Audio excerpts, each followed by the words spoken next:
No meu começou. Nada aí. Começou? Vamos lá. É, na aula passada, a gente estava falando sobre Guerra Fria e Guerra da Coreia do Vietnã. Da Coreia, né? Foi. Vocês foi da Coreia. Na outra turma, eu comecei pelo Vietnã. Lembra que a gente estava falando sobre a divisão da Coreia, e daí a Coreia do Norte, que era comunista, apoiada pela União Soviética, invade a Coreia do Sul para unificar. A Coreia do Sul tem apoio dos Estados Unidos e da ONU, né, que reconhece uma invasão à soberania do Sul, e daí autoriza a ajuda norte-americana na Coreia do Sul. Eles invadem a Coreia do Norte, a China se sente ameaçada, entra na guerra do lado da Coreia do Norte, que um ano antes tinha feito a Revolução Comunista, né, em 1949, e acabam parando ali no paralelo grau 38 graus norte, e ficam ali um tempo, e em seguida assinam o armistício de Panmunjom, que fez um cessar-fogo, não pôs fim à guerra, fez um cessar-fogo. A Coreia do Norte, a guerra da Coreia é uma guerra que ainda não acabou. Tá? Ela tem um cessar-fogo, apenas. E daí, de vez em quando, o negócio esquenta lá na Coreia. E a gente ficou de falar hoje sobre, isso mesmo, sobre a independência da Indochina e a guerra do Vietnã. No livro de vocês, na página 187, para que vocês localizem o que a gente está falando, lá na página 187, olha lá, para ver onde era essa tal de Indochina. Se vocês prestarem atenção, ali eu tenho um mapinha, na página 187, tem a Tailândia, tem a China em cima, e daí tem a Indochina. A Indochina era essa parte onde está o Laos, Camboja e o Vietnã hoje. Esses três países contemporâneos, são de hoje, né? Esses três países, antes formavam um só, que era chamado de Indochina. E era uma colônia da França, antes da Segunda Guerra Mundial, era uma colônia francesa. Mas que durante a Segunda Guerra Mundial foi invadida pelo Japão. Assim como o Japão invadiu a Coreia, invadiu também a Indochina, em busca de território, de mão de obra, matéria-prima, mercado consumidor. O Japão também invade a Indochina, e nessa época da invasão da Indochina, do Japão, vai surgir, assim como na Coreia, vai se organizar um movimento nacionalista, liderado por um cara chamado Ho Chi Minh. O Ho Chi Minh vai liderar um movimento pela independência da Indochina. Quando acabou a Segunda Guerra Mundial, o Japão derrotado, teve que entregar todos os territórios, entregou também a Indochina. A França quis retomar o território, a colônia dela, no Oriente. Mas esses nacionalistas vão pegar em armas e vão lutar contra a França. Não querem a dominação francesa. Tá? E a Conferência de Genebra, de 1955, a Conferência de Genebra reconhece, não sei se foi 54 ou 55, 54, 1954. A Conferência de Genebra reconhece a independência e a vitória do movimento nacionalista do Ho Chi Minh. Inclusive, ele vai fazer um trajeto pelo interior do país, para que os camponeses entrassem na luta pela independência da Indochina. A França, no final, cede, como a Inglaterra cedeu, como os outros países cederam na África, na Ásia. A França reconhece a vitória do movimento nacionalista e a independência da Indochina, desde que a Indochina se divide em três: Laos, Camboja e Vietnã. Isso já prevendo um possível conflito interno, para evitar um conflito interno, porque eram culturas diferentes. Laos, Camboja e Vietnã eram grupos diferentes, culturas diferentes, e se a França simplesmente saísse, eles iam continuar em guerra. Então, para evitar que eles continuassem em guerra, a Conferência de Genebra de 1954 reconhece a independência da Indochina, dessa península, dessa parte aqui do Oriente, se eles se dividirem em três: Laos, Camboja e o Vietnã. E se vocês prestarem atenção ali no mapa, vocês vão ver que o Vietnã é o mais extremo. é o rosa. É o mais próximo do Japão. É o que é mais ameaçado pelo Japão. O Japão era a potência imperialista do Oriente. E que o Japão podia voltar a invadir. Então, para evitar que o Japão voltasse a invadir, e também preocupado com o avanço do comunismo, tá? No Oriente, os Estados Unidos vai propor a divisão do Vietnã, nessa Conferência de Genebra, em dois. Olha ali no mapa, como bem no meio do Vietnã passa o paralelo 17 graus norte. Olha lá, estão vendo? Aquela linha ali, 17 graus norte. Eles vão usar esse paralelo, 17 graus norte, na Conferência de Genebra, para dividir o Vietnã em dois. A República Democrática do Vietnã, no norte. Essa, com capital em Hanoi, fica sob influência da União Soviética. A União Soviética vai proteger da invasão japonesa o Vietnã do Norte. E a República do Vietnã do Sul, que daí sob influência dos Estados Unidos. E essa conferência vai decidir ainda que no ano seguinte, em 1955, haveria uma eleição, um plebiscito, não é uma eleição, um plebiscito para reunificar o Vietnã.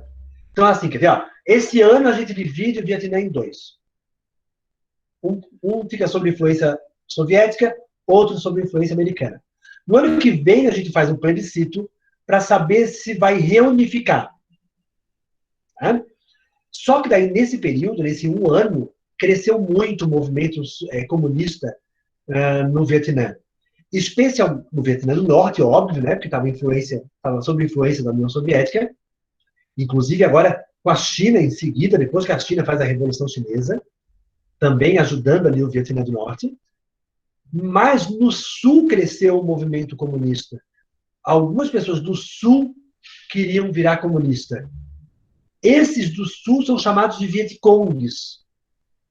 Às vezes isso aparece errado nos filmes, porque os filmes mostram os Vietcongs como se fossem os comunistas do Norte. Não, os Vietcongs eram os comunistas do Sul, que queriam reunificar com o Norte e transformar o Vietnã todo em país comunista. Tá? Os Vietcongs, então, eram os comunistas do Sul que queriam que o Sul virasse comunista igual ao Norte. E o avanço do comunismo estava muito grande, tanto que em 1959, vai começar um conflito, uma guerra, que é a Guerra do Vietnã. A princípio não tem o apoio dos Estados Unidos, né? Os Estados Unidos não entram na guerra junto. Começa a guerra entre o Vietnã do Norte e o Vietnã do Sul. Os Estados Unidos vai entrar só em 64, quando um navio norte-americano, SS Maddox, foi atacado. Os Estados Unidos vai dizer que foi o Vietnã do Norte que atacou, porque o Vietnã do Norte nos atacou em águas internacionais. Não pode. Em águas internacionais, ou seja, de ninguém, o Vietnã do Norte não poderia atacar. Na verdade, o SS Maddox estava em águas do Vietnã do Norte. Estava navegando no mar do Vietnã do Norte. Mas dizia que não, que estava em águas internacionais. E daí o Vietnã do Norte atacou. Os Estados Unidos, então, entra na guerra do Vietnã em apoio ao Vietnã do Sul. Então fica, de um lado, o Vietnã do Norte, apoiado pela União Soviética e pela China, do outro lado, o Vietnã do Sul, apoiado pelos Estados Unidos e pelas potências imperialistas, mais especificamente, os Estados Unidos. Quem vai entrar na guerra do Vietnã sem conhecer o Vietnã? Olha, geografia, quem acha que geografia é importante. Os Estados Unidos não conheciam geografia nenhuma do Vietnã. E os Vietcongs e o Vietnã do Norte vão usar isso a seu favor. Por exemplo, eles levavam o exército dos Estados Unidos até uma represa e abriam a represa. Matava um batalhão inteiro afogado. Eles construíam verdadeiros canais por baixo da terra, verdadeiros estradas por baixo, se deslocavam por baixo, então eles encurralavam o exército norte-americano o tempo todo, que não conhecia a geografia local, não sabia se movimentar naquele lugar, no Vietnã. E era surpreendido o tempo todo pelo Vietnã do Norte, pelos Vietcongs do Sul, apoiados pela União Soviética e pela China. O desespero era tão grande que os Estados Unidos vai lançar mão de bombas napalm, que são bombas incendiárias, para atacar o exército do Vietnã do Norte, inclusive destruindo aldeias inteiras, aldeias de civis. Não era exército do Vietnã do Norte. Os Estados Unidos vai atacar aldeias de civis, não de militares. E o agente laranja, que o Arthur lembrou ali, que é um desfolhante. Como os Vietcong se escondiam nas florestas, os norte-americanos vão jogar um veneno que é um desfolhante, para poder achar onde é que estava o exército do Vietnã do Norte, o exército comunista. É uma arma química, isso mesmo. É uma arma química que, inclusive, foi usada, inclusive, em algumas plantações, né, em alguns países, ela é permitida. A química que faz, ela é permitida. Mas a composição dessa química acaba criando uma bomba, que é uma bomba não, é um agente desfolhante, que os norte-americanos usavam para achar o exército comunista. E daí isso virou um problema, Arthur, sabe por quê? Porque essa foi a primeira guerra televisionada da história. As cenas da guerra passavam na televisão. A destruição das aldeias de civis, a morte dos americanos, os ataques surpresas dos americanos, as bombas, os envenenamentos com o agente laranja, a tal ponto que até hoje, tá, gente, o Vietnã sofre muito problema de câncer por conta do uso dessas químicas naquela época da guerra, 1959 em diante. Né? Eles têm sérios problemas até hoje com câncer por conta disso. E o fato de os americanos verem a guerra acontecendo, as cenas da guerra, né? Sim, isso mesmo. Tem uma alteração genética, inclusive, né? Esses agentes laranja e vão causar, porque tem um envenenamento do solo, é como se o solo vietnamita fosse um solo com problemas mesmo, né? Por conta da química que foi usada durante a guerra. E a alimentação deles veio contaminada, assim. Isso acaba provocando uma série de doenças, especialmente o câncer, né? Por conta da guerra do Vietnã naquela época. Até hoje, eles sentem isso. Mas nos Estados Unidos, isso vai dar problema. Porque os norte-americanos vão ver essas cenas de guerra, de destruição, e vão se questionar sobre a participação dos Estados Unidos nessa guerra. Sobre ter que mandar os seus filhos para uma guerra que não é uma guerra deles. É uma guerra política. É uma guerra porque os Estados Unidos não querem que o comunismo avance no Oriente. E daí, nos Estados Unidos, é que vão surgir alguns movimentos contrários à guerra, pregando a paz, o amor, que aí vem o movimento hippie nos Estados Unidos, surge nessa época, é como uma contracultura. Essa cultura capitalista, então, nós não queremos isso. Então, nada de consumo. É um grupo que vai tentar viver sem o consumo. O Woodstock, vai fazer críticas à guerra do Vietnã, a convocação dos norte-americanos para a guerra, que iam para a guerra do Vietnã sem conhecer nada, morriam, eram jovens sem experiência militar, usavam muita droga para poder suportar tudo aquilo. Apareciam as cenas do exército norte-americano, os caras chapados do ópio, por exemplo. E os americanos se questionavam da participação dessa guerra, a tal ponto que chega uma hora que a crítica interna fica tão grande que os Estados Unidos saem da guerra. Meio que diz assim, estava muito clara a vitória do Vietnã do Norte, já.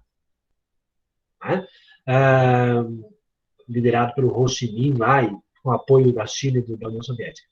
Estava muito clara já a vitória do Vietnã do Norte e as derrotas do Exército do Sul, mesmo apoiado pelos Estados Unidos. Mas antes do fim da guerra, os Estados Unidos saem, usando como argumento a crítica interna. Os americanos não querem essa guerra, mas na prática eles não assumem isso. Teve uma derrota dos Estados Unidos e a vitória do Vietnã do Norte, que reunifica o Vietnã. Diferente da Coreia, ó. A Coreia não reunificou. A Coreia continua dividida até hoje, né? E com cessar-fogo. No caso do Vietnã, o Vietnã se reunifica, vira um país só, mais um país comunista. Um país que vai ter relações ali com China e União Soviética, ainda que a China e a União Soviética daqui a pouco vão se encrencar as duas. A gente vai falar sobre isso mais tarde com a Revolução Chinesa. Elas vão entrar em desacordo e vão romper o pacto que, mesmo sendo os dois comunistas, vão romper o pacto entre eles. E a Guerra do Vietnã é mais um exemplo de que a Guerra Fria, na verdade, não foi tão fria quanto parecia ser.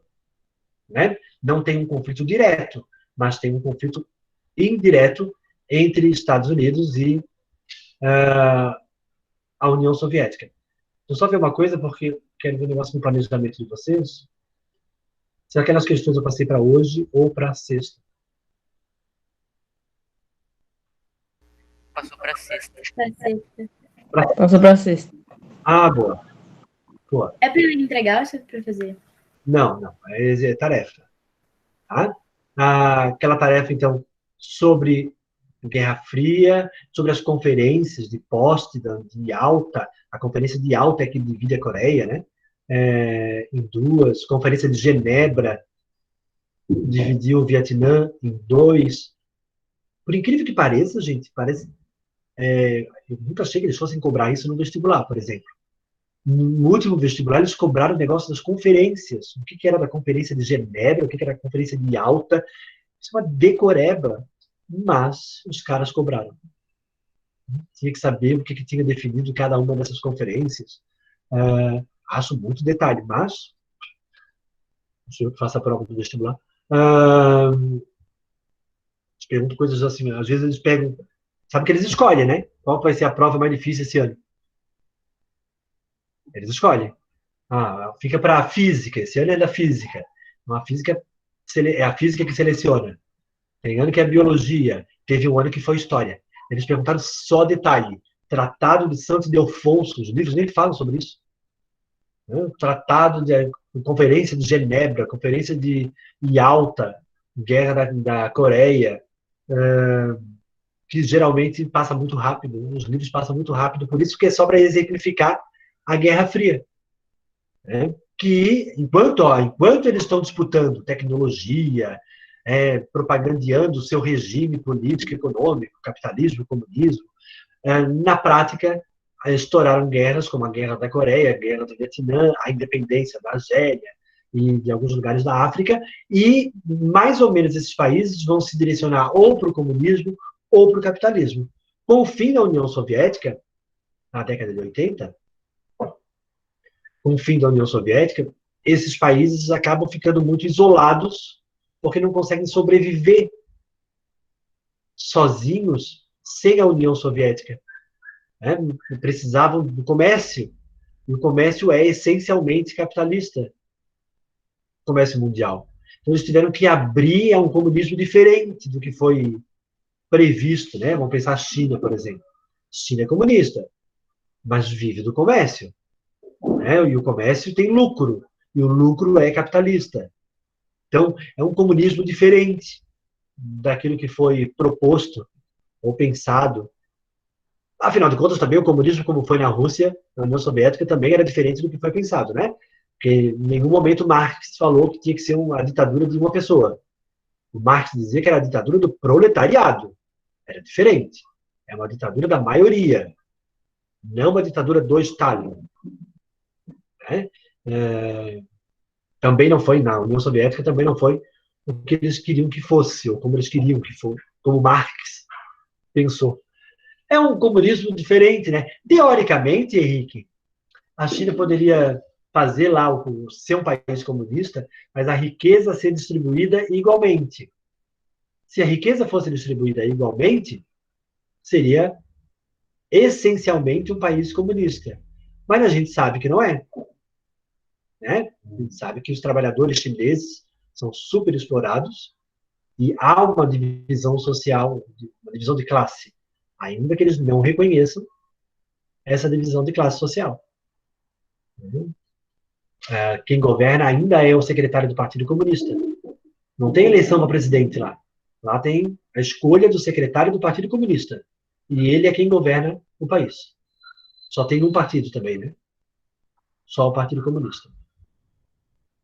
Como em Cuba. Né? Buenas. Então, para a aula de sexta-feira, eu vou pedir para que vocês respondam aquelas questões.